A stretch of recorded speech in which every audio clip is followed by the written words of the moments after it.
Toddler abducted at daycare. 18 years later, mom opens a fashion magazine and sees her daughter on the cover. They told her the dog was broken, not worth a dime. But for $5 crumpled, a little girl bought a wounded German shepherd and unknowingly brought home a war hero. What happened next shook a quiet farming town and reminded an entire generation of what loyalty truly means.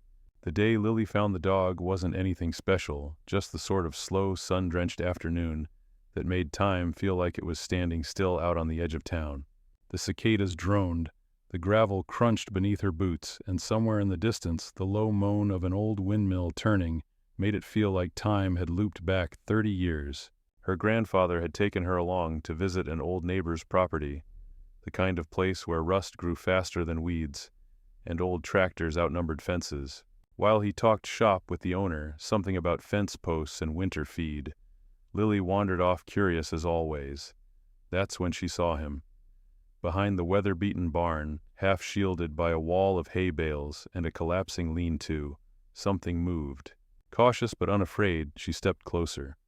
There, tied loosely to a fence post with frayed rope and laying in a mix of straw and dried mud, was a German shepherd.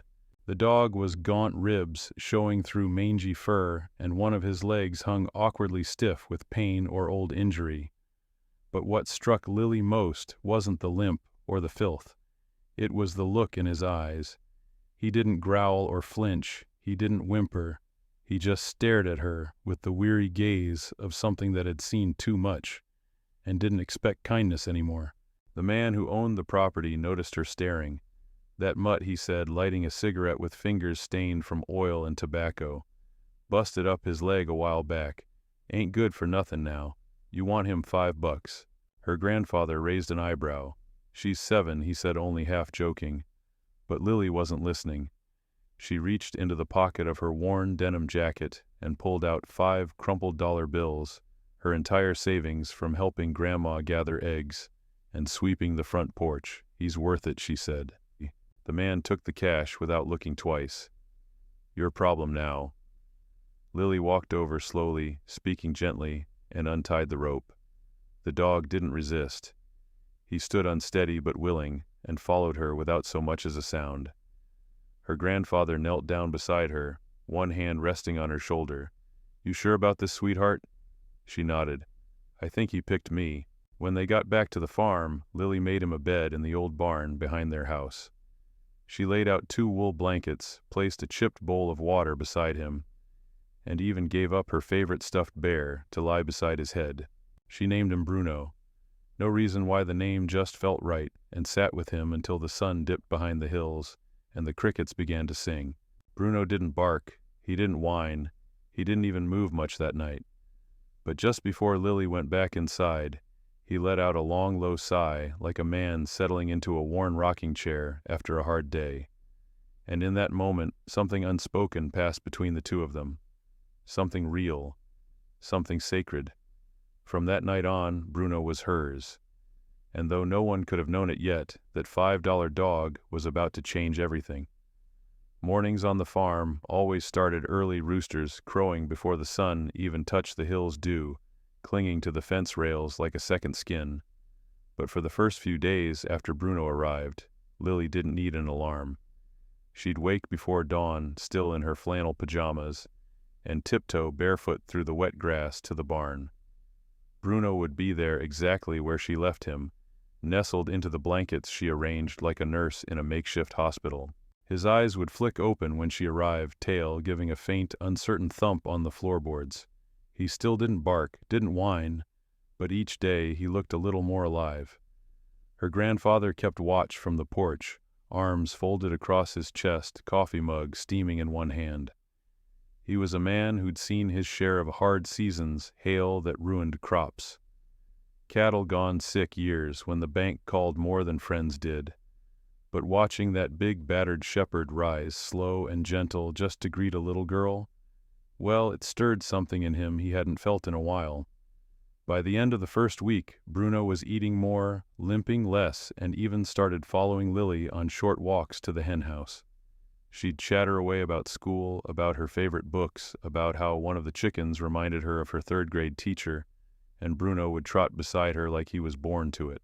One afternoon, while Lily played near the barn with her jump rope, a truck backfired on the road beyond the pasture.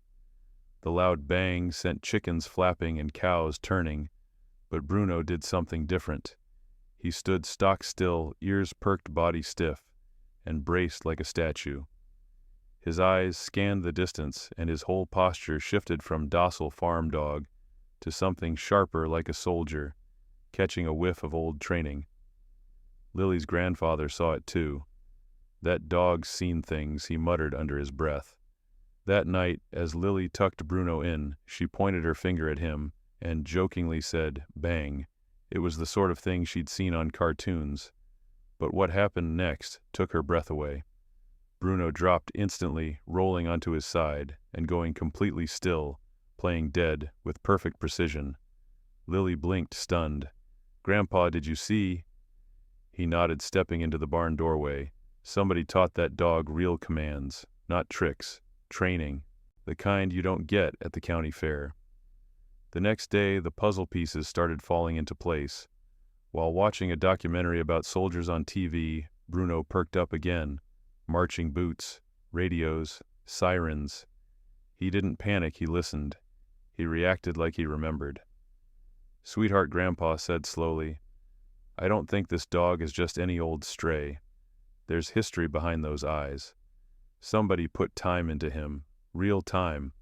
Lily didn't fully understand, but she saw the way Bruno moved now, how he always positioned himself between her and the road, how he reacted to sudden noises with readiness, not fear. He was watching over her, protecting her. Whatever his past was, it hadn't broken him. It had prepared him. And soon the quiet bond between a little girl and her $5 dog would be tested in a way no one saw coming. Late spring brought warmer winds to the valley, and with them came the hum of cicadas and the soft rustle of crops stretching skyward. Life on the farm moved slow, steady like the hands of the old wall clock ticking in the kitchen. But even in this calm, something stirred beneath the surface. Lily had grown used to Bruno's silent presence. He followed her to the fields, waited patiently as she helped her grandpa fix the chicken wire fence, and stood sentinel when she read under the oak tree behind the barn. He didn't beg for attention, he just was there, always. But one afternoon, that presence became something far more. It started innocently enough. Lily, chasing a butterfly, wandered farther than usual into the field behind the pasture, where the tall grass met the edge of the woods. The air was still and thick with the scent of wild clover. Bruno padded close, never more than a few steps behind her. Suddenly the brush rustled. A sharp grunt broke the silence. A wild boar mane and broad-shouldered eyes, glinting with aggression, exploded from the undergrowth. It was all muscle and tusk, charging with a fury that could shatter bone. Lily froze. Her breath caught in her throat. She barely had time to scream, but Bruno moved first. Like a spring uncoiling, he launched himself forward, placing his body between Lily and the beast. His growl split the air, a sound so raw and full of power, it made even the old oak seem to tremble. The boar skidded, hesitated, then lunged. Bruno met it head-on. He dodged to the side, herded it, barked, forced it into retreat, not with brute strength but strategy. You could see it precision in every step, timing in every growl. This wasn't a fluke. This was training, experience. Lily's grandfather came running rifle in hand, but by the time he reached them, the boar had vanished into the brush, and Bruno was calmly licking Lily's hand as if to say, "It's over. You're safe now." She threw her arms around his neck, burying her face in his fur. Her voice shook. "You're not just a good dog. You're my hero."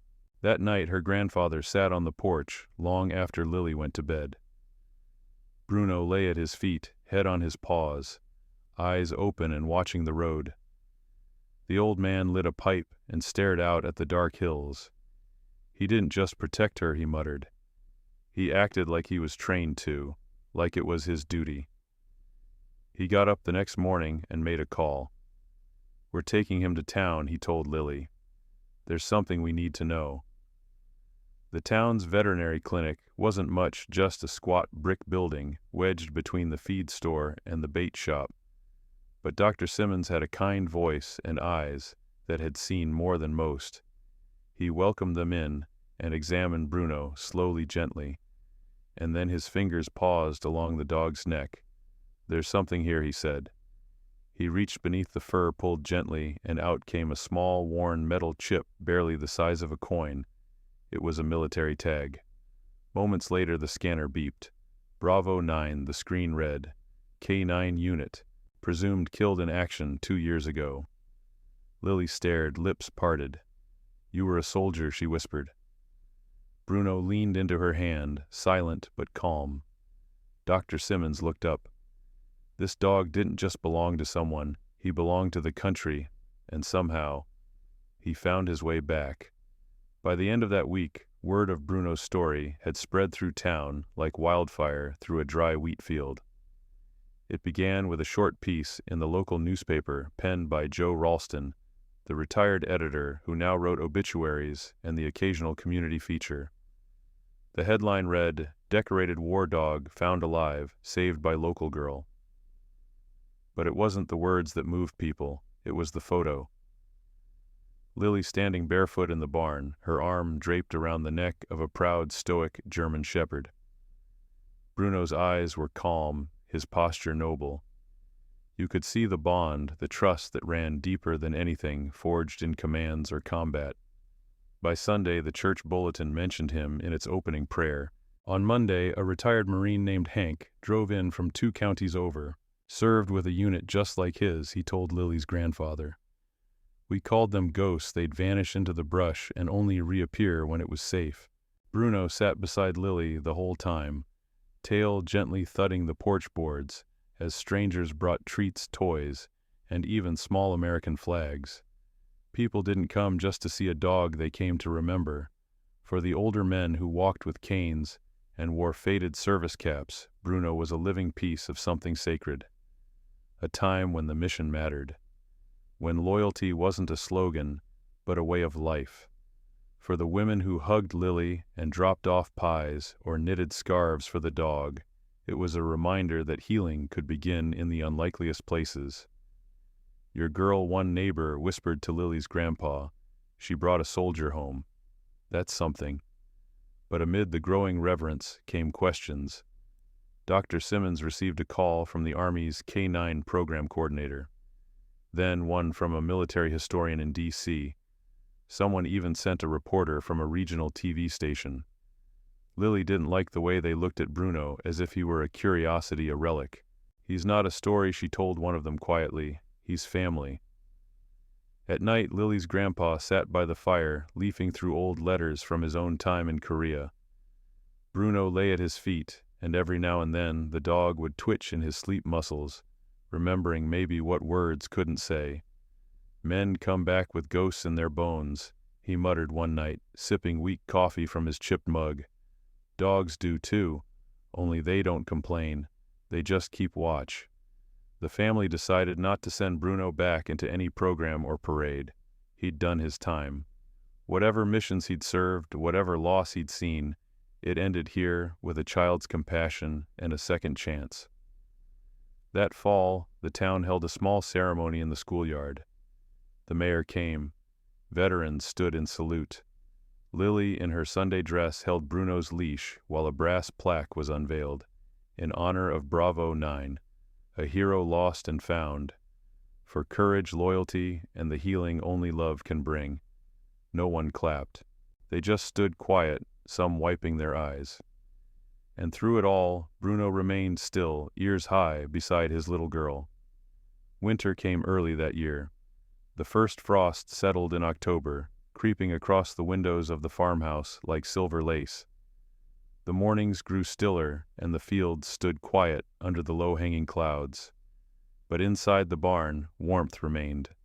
Lily wrapped herself in her grandpa's flannel jacket and carried warm broth out to Bruno every morning. He had taken to sleeping in the old stall, once used for calves, lined now with soft straw and wool blankets. His limp had improved with time. though the cold brought stiffness to his joints. Grandpa installed a heater in the rafters, and even fashioned a carved sign above the stall Bravo's bunkhouse. "It ain't much," he said with a chuckle, patting the wooden plank, "but I reckon he's earned it." Bruno's days were calm now. He followed Lily around the yard, watched birds from the porch, and waited at the gate when the school bus rumbled down the road. Sometimes he'd bark once, when she stepped off just one note low and certain like a salute. But not all days were easy. One afternoon, while Lily and her grandpa were mending a fence post near the pasture, Bruno froze in place. His ears perked, head tilted toward the road body, rigid. Then, before either of them could react, he bolted. Lily dropped the hammer. "Bruno." He raced toward the highway, disappearing behind the tree line. By the time they reached the edge of the property, a pickup truck sat idling on the gravel shoulder. A man stood beside it, tall, wearing a leather coat and army boots. Bruno stood between him and the gate, growling low body tense. The man held out his hands. "Easy, soldier," he said. "Easy." Lily ran up. "Is he yours?" she asked, breath-catching. The man looked down. "No, ma'am. But I knew him. His name was Sergeant Ray Bolton, retired K-9 handler. He'd served 2 tours with Bravo 9 Bruno before the accident that ended their unit's mission. He thought the dog had died in the explosion. When he read the story in the paper, he drove halfway across the state to see if it was true. "I didn't come to take him," Ray said quietly. "Just to say goodbye. We lost a lot of good ones that day. He was the best." Lily hesitated, then stepped back. Bruno's growl faded. He looked up at Ray, tail twitching, not wagging but not angry either. Ray knelt slowly and reached out. "Hey boy," he whispered, his voice thick. "You remember?" Bruno sniffed his hand, paused, then did something no one expected.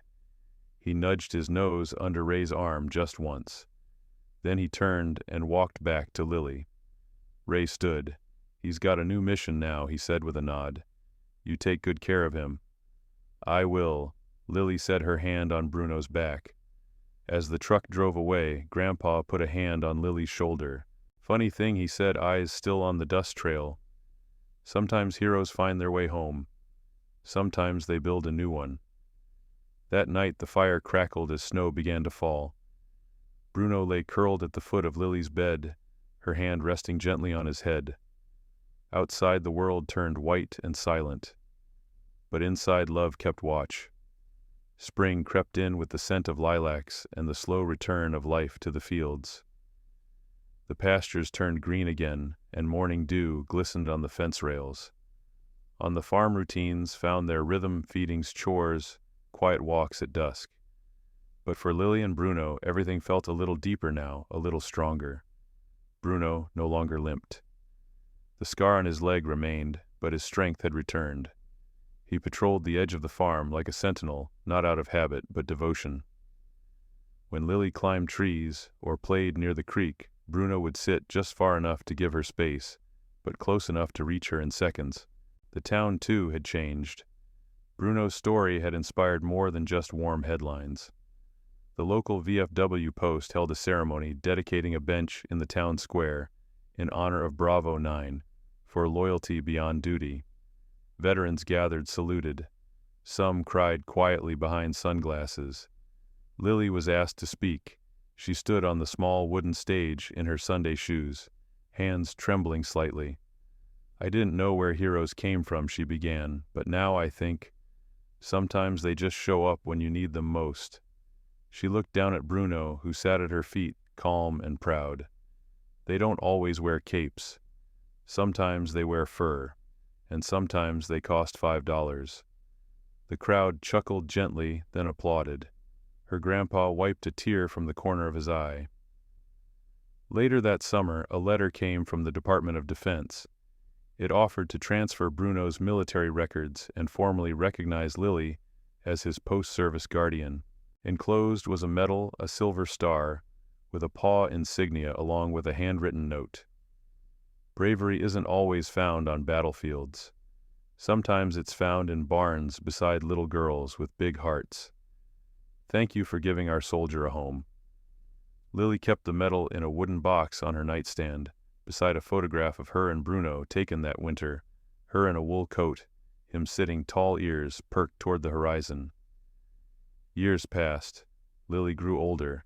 She learned how to drive, how to fix a fence on her own, how to speak softly to animals in pain. Bruno's muzzle turned gray, his pace slower, his naps longer, but he stayed by her side always. One autumn morning, Lily found him in the barn, resting in his bunkhouse. His breathing was light, his eyes closed peacefully. She knelt beside him and whispered, "It's okay. You can rest now." Bruno gave one final exhale and was gone. The whole town came to his service. Men took off their hats. Veterans saluted. A small stone was placed beneath the old oak tree near the barn. Bravo 9, guardian soldier friend. As the sun dipped low behind the hills, Lily stood with her grandpa now older and leaning a bit heavier on his cane. "You gave him a second life," he said quietly. Lily looked out over the land, the barn, the fields, the tree, and nodded. "He gave me one too."